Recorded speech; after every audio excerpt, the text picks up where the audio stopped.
What's up, metal and heavy music fans? These are some of the best metal albums that I heard this week. My body is ready.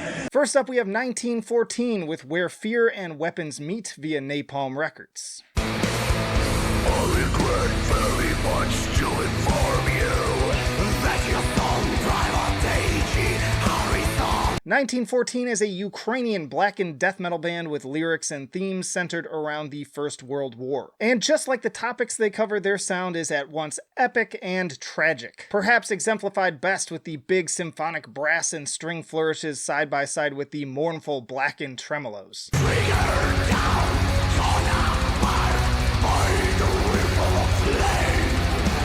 Think bands like Behemoth or Sulphur Aeon making songs about real moments in the darkest corners of human history. Maybe also a touch of Karish Angren in there also, minus the camp. You can also watch for an appearance of Paradise Lost Nick Holmes on Amid a Cross Now Marks His Place. Solid stuff, although it did start to feel a bit samey musically after a while. Then we have Zornheim with the Zornheim Sleep Experiment.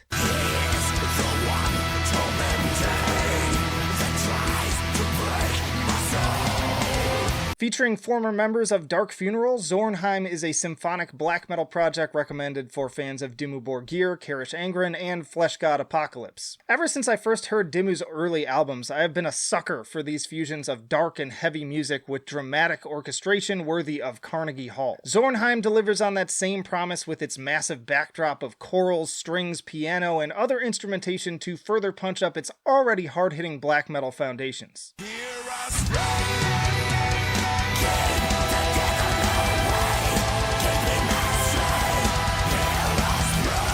Listening to this album is like sitting down to an evening Broadway musical or opera. It's extreme metal meets Tim Burton. It's Sweeney Todd with corpse paint. Definitely a good time in a year that has been a little sparse in terms of great releases in the genre. There are also some big releases this week from Dream Theater, Cradle of Filth, and Every Time I Die, but you can catch my full reviews on those for much more in-depth thoughts. But next up we have Livlos and Then There Were None via Napalm Records.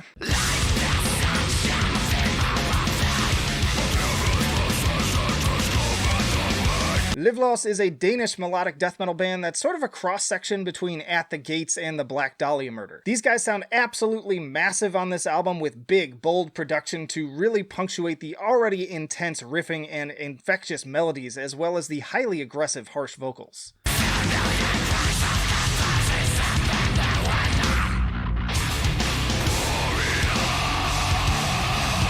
Now that said, I won't say that I was particularly hooked by this release in comparison to some of the others I've heard this month. In particular, I wouldn't want to follow up that Carcass album from last month either. But that said, this is a really great, albeit typical slice of death metal that feels perfect for the month of October. Then there's 13 Bled Promises with Foundation via Lacerated Enemy Records.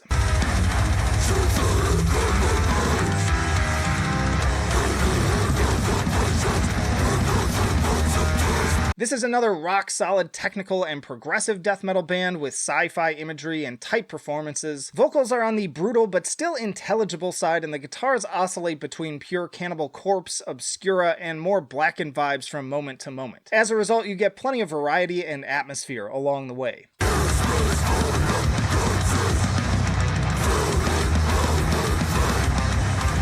Is it the most original death metal you can find? Definitely not. But as far as a 4-song EP goes, you really can't go wrong with any of these tracks, and the performances are top-notch. Definitely worthy of a listen, at least. And then similarly, keeping the death metal train going, we've got Waking the Cadaver with Authority through Intimidation via Unique Leader Records.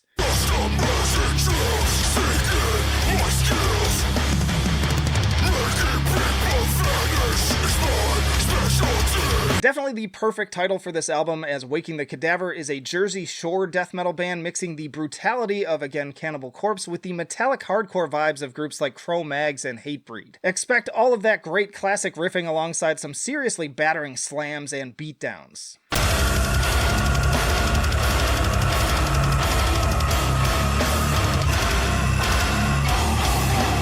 Just an absolutely destructive record with snare hits that'll turn your bones into mush. My my bones! Again, not the most original or jaw-dropping album you'll find this month, but if you were looking for a beating, Waking the Cadaver have got you covered. And those are just a couple of the great metal albums coming out this week. Let me know down in the comments if there are any I missed that you're particularly excited about, and then just stick around for more metal recommendations. But that'll do it for now. Flight of Icarus signing off. I will see you in the trenches.